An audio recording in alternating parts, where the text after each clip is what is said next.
In the heart of Australia's cities and suburbs, a violent conflict has been unfolding for decades. It is a war fought not just with fists and firearms, but with loyalty, betrayal, and the thunder of Harley-Davidsons. This is the story of Australia's Bikie turf wars, a saga that has shaped the nation's criminal underworld. From post-war rebellion to the rise of sophisticated crime syndicates, the journey of Australia's outlaw motorcycle gangs reveals a world where freedom, violence, and power collide. Section 1. The Rise of the Outlaws. Australia's Bikie culture emerged in the turbulent aftermath of World War II. During the late 1940s and 1950s, the country was undergoing rapid social change. European immigrants, Italians, Greeks, and others joined returning soldiers struggling to readjust to civilian life. For many, motorcycles offered an escape. Cheap and widely available after the war, they became symbols of rebellion and independence. Inspired by the American Hells Angels, founded in California in 1948, Australian riders began forming clubs of their own. By the early 1960s, groups like the Comancheros, Gypsy Jokers, and the Australian chapter of the Hells Angels were forming in Sydney and Melbourne. These clubs adopted the one-percenter label, referring to the small minority of riders who rejected the law and embraced an outlaw lifestyle. Their world centered around pubs, back roads, and working-class neighborhoods, where leather jackets, tattoos, and the roar of engines signaled membership in a new kind of brotherhood. In 1966, the Comancheros emerged in Sydney.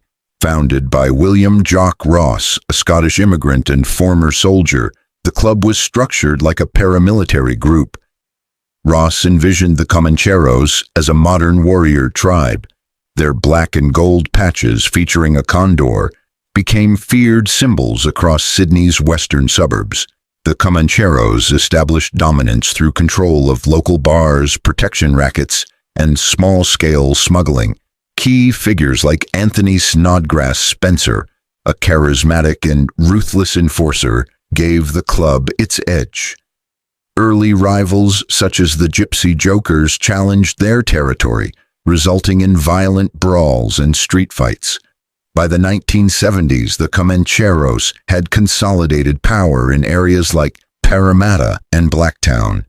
Their strict code of loyalty, secrecy, and discipline formed a tight-knit structure, but also planted the seeds of future conflict.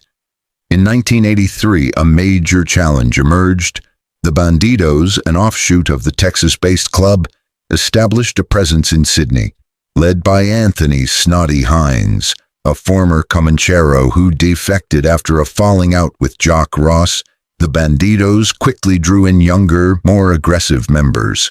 Unlike the structured Comancheros, the Bandidos embraced chaos and boldness. The two groups clashed over the same pubs, drug routes, and extortion schemes. Tensions escalated, and by 1984, both sides were preparing for war. Section 2. The War for Dominance. On September 2, 1984, Father's Day, the conflict between the Comancheros and Bandidos exploded into violence at the Viking Tavern in Milperra, Sydney. What began as a scheduled meeting became known as the Milperra Massacre. Over 200 gang members, armed with firearms, knives, and bats, clashed in the car park.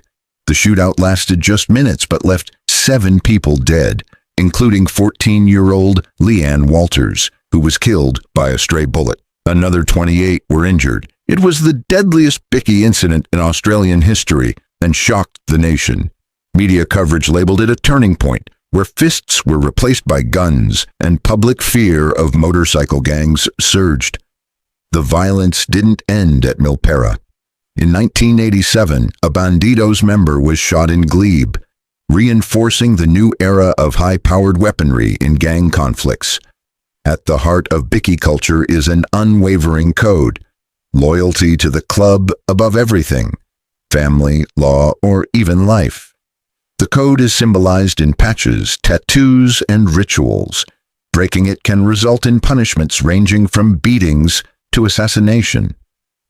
This culture of retribution was on display in 1997 when a bandidos clubhouse in Roselle was sprayed with bullets by suspected Comanchero members. One member was killed, another seriously injured. Every attack demanded a response, making cycles of revenge a permanent feature of Bikie life. To avoid police scrutiny, clubs relied on encrypted communication, burner phones, and coded language. Honor, secrecy, and retaliation were the pillars of survival. Section 3. Drugs and the expansion of power.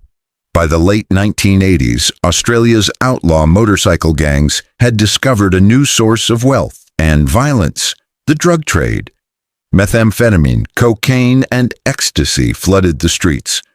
The Comancheros and bandidos established sophisticated operations, from rural production labs to urban distribution networks. These illicit empires generated millions in profits and funded territorial expansion across Queensland, Victoria, and Western Australia. As the stakes rose, so did the violence. In 1991, a turf war in Adelaide led to the firebombing of a Comanchero clubhouse. In 1995, a shootout in Queensland left 2 bandidos dead. The motivations were no longer about territory alone. They were about controlling a black market worth billions. Section 4. Global reach, local consequences. Australia's Bikie violence was not isolated. Similar gang wars were erupting around the world. In the U.S., groups like the Hells Angels and the Outlaws fought for control over drug routes.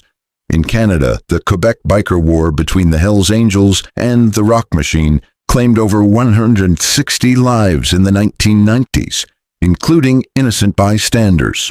Back in Australia, the 2000s saw a resurgence of Bikie warfare. Sydney became a hotspot for violent competition between the Comancheros, Hells Angels, and Nomads. In 2009, a confrontation at Sydney Airport shocked the public. During a fight between the Hells Angels and Comancheros in front of passengers, Anthony Zervas was beaten and stabbed to death. Days later, his brother Peter Zervas was shot in a retaliatory attack. This public killing led to a national crackdown. The NS Paraler police formed Task Force Raptor, a specialized unit targeting outlaw motorcycle gangs.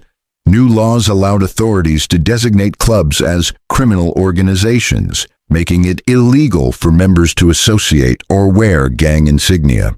Still, the gangs adapted, using encrypted apps and social media to coordinate and taunt rivals.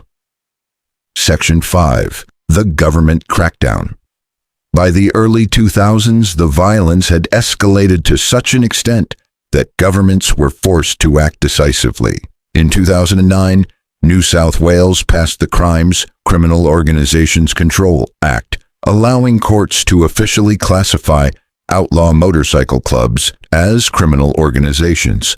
This gave authorities sweeping powers to prohibit gang members from gathering, displaying their colors, or even associating in public.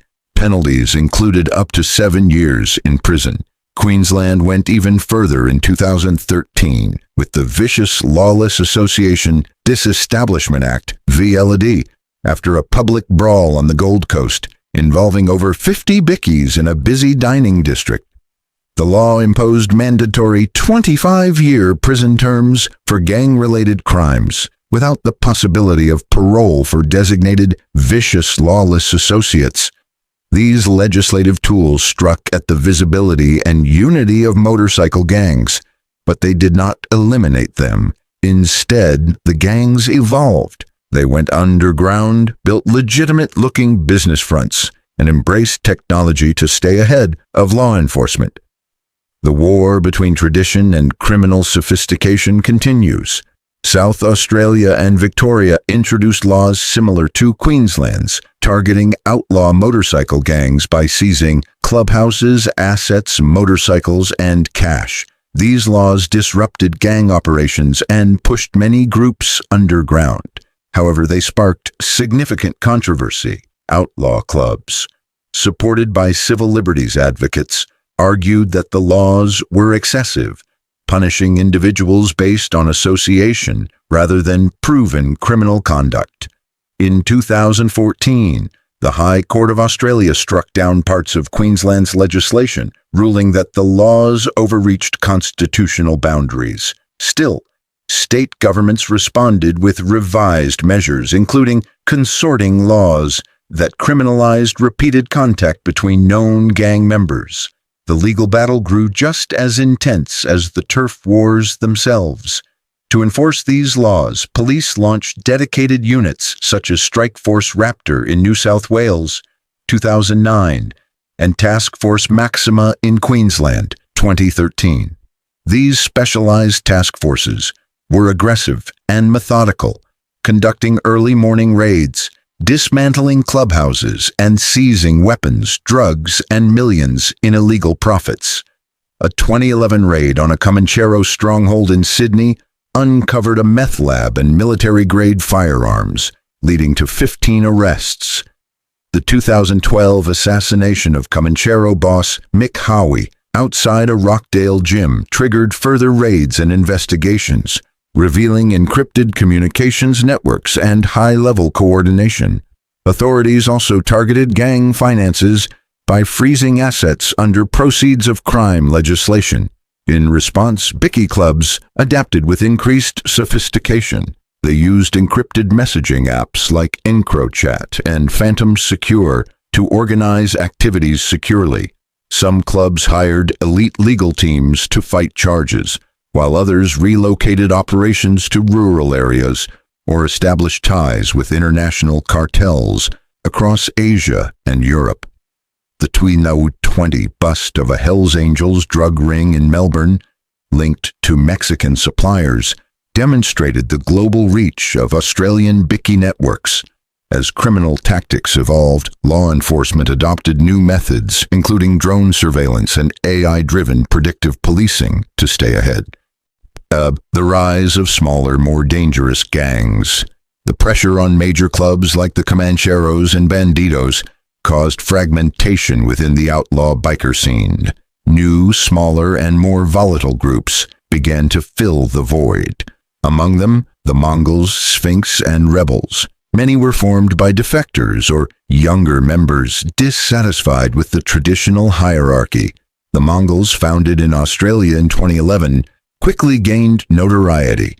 A 2015 shootout in Melbourne between the Mongols and the Hells Angels left 3 injured and drew national headlines. Unlike their predecessors, these new gangs embraced digital platforms. They flaunted their lifestyles, cash, motorbikes, weapons, on Instagram and other social media platforms, using them to recruit and intimidate. Their decentralized structure made them more difficult to infiltrate.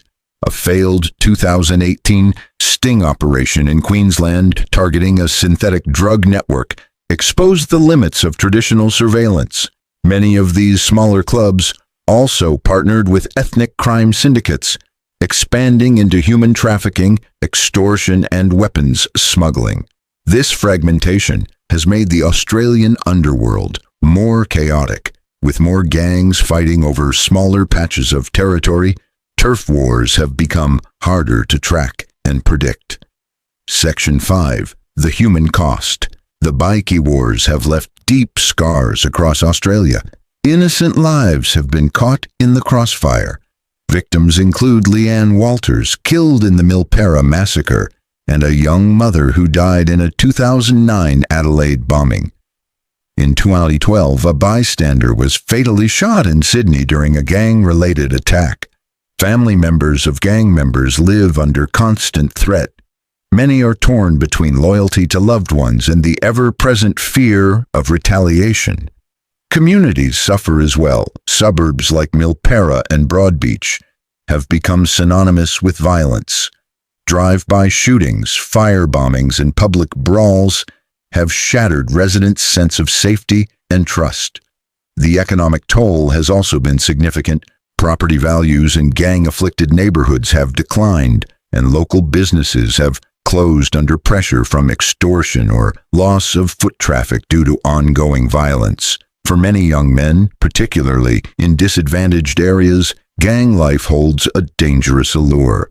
The promise of brotherhood, status, and fast money is compelling. Gangs exploit this using Instagram and TikTok to showcase luxury cars, gold jewelry, and party lifestyles.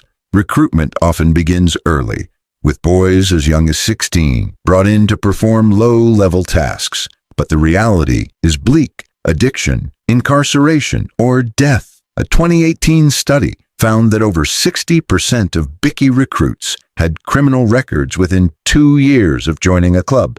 The cycle continues, trapping new generations in a life of crime. Section 6. The road ahead. Despite relentless violence, authorities are evolving to meet the threat.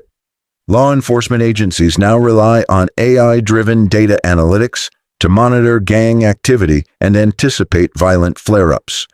Partnerships with international organizations like the FBI and Interpol have strengthened efforts to dismantle cross-border networks involved in trafficking drugs and weapons. But police force alone is not enough. Community policing initiatives are being used to rebuild trust in gang-affected areas and disrupt recruitment efforts at the grassroots level. In Victoria, programs like Operation Trident pair detectives with social workers to intervene with at-risk youth before they are drawn into organized crime. The goal is twofold: dismantle existing gangs while preventing new ones from forming. Local communities are also stepping up. Mentorship programs, job training, and sports initiatives are offering alternatives to gang life. Organizations such as the White Ribbon Campaign run anti-violence workshops, while schools introduce education programs that challenge the myths of outlaw glamour. In Queensland, community-led forums have helped reduce gang recruitment by up to 20% in some regions. Meanwhile, former gang members are sharing their stories to raise awareness. Ex-bikies discuss the personal cost of the lifestyle, prison, addiction, and lost relationships. There is also hope in rehabilitation. Programs led by organizations like Mission Australia offer support services including counseling, job placement, and tattoo removal. One such former gang member, Dave, left the rebels in 2020 and now mentors at-risk youth, sharing how he overcame addiction and violence. Addressing root causes, poverty, trauma, and social isolation is essential. Only by investing in meaningful social change can Australia truly break the cycle of gang violence. Through smarter policing, empowered communities, and a commitment to prevention and rehabilitation, Australia can shift away from violence and begin to heal. Breaking the cycle won't be easy, but it is possible. One person, one program, and one choice at a time.